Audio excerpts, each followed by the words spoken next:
ये कहानी शुरू होती है उस समय से जब भारत में कई छोटे छोटे राज्य थे। उत्तर में गुप्त साम्राज्य था और दक्षिण में तमिल संस्कृति अपने चरम पर थी।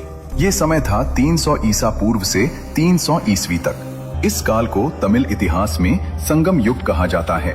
संगम का मतलब होता है सभा। वह सभा जहाँ कवि, विद्वान और राजा इकट्ठा होते थे, जहाँ कविताएं लिखी जाती थीं, जहाँ इतिहास रचा जाता था।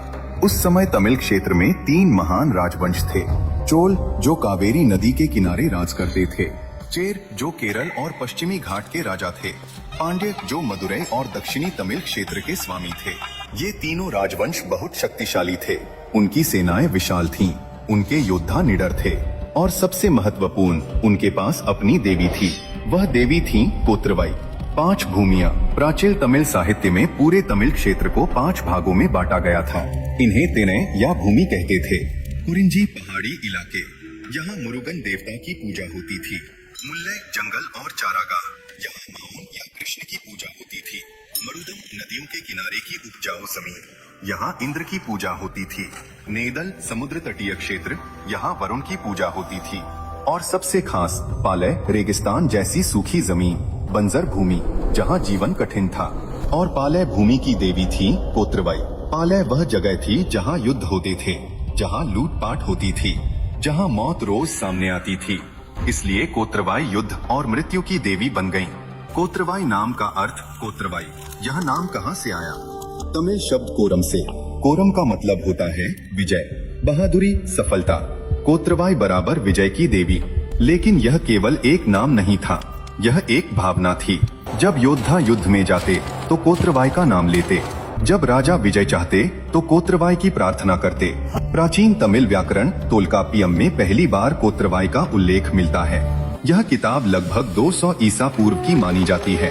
तोल्काप्पियम में एक पूरा अध्याय है कोत्रवाई निलय, यानी कोत्रवाई की स्थिति।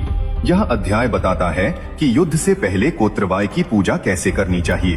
तो कैसी दिखती थी कोत्रवाई? संगम साहित्य में उनका विस्तार से वर्णन मिलता है।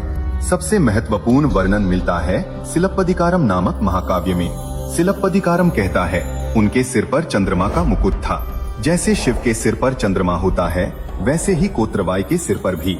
उनके हाथों में त्रिशूल था, 3 नुकीली भालों वाला हथियार। उनका गला नीला था, बिल्कुल नीलकंठ शिव की तरह। उनके गले में सांप लिपटा हुआ था, जीवित सांप जो फन फैलाए खड़ा रहता था। क्या यह वर्णन आपको किसी और देवी की याद दिलाता है? शिव, दुर्गा, काली? हाँ, बिल्कुल सही। कोत्रवाई का रूप बाद में दुर्गा और काली में मिल गया। हर देवी देवता का एक वाहन होता है। गणेश का चूहा, कार्तिकेय का मोर, दुर्गा का शेर। लेकिन कोत्रवाई का वाहन बहुत अलग था। उनका वाहन था कृष्ण मृग।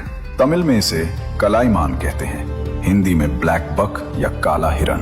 ये बहुत तेज दौड़ने वाला जानवर होता है। इसकी आंखें तेज होती हैं। ये खतरे को दूर से भांप लेता है।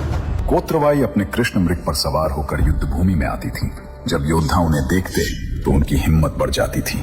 6ठी शताब्दी की एक मूर्ति मिली है चिन्न मंडले के निरंजीश्वरर मंदिर में। इस मूर्ति में कोत्रवाई अपने कृष्ण मृग के साथ खड़ी हैं। और सबसे दिलचस्प बात, उनके हाथों में अस्त्र शस्त्र हैं। मूर्ति के नीचे एक योद्धा खड़ा है जो अपना सिर देवी को अर्पित करने के लिए तैयार है।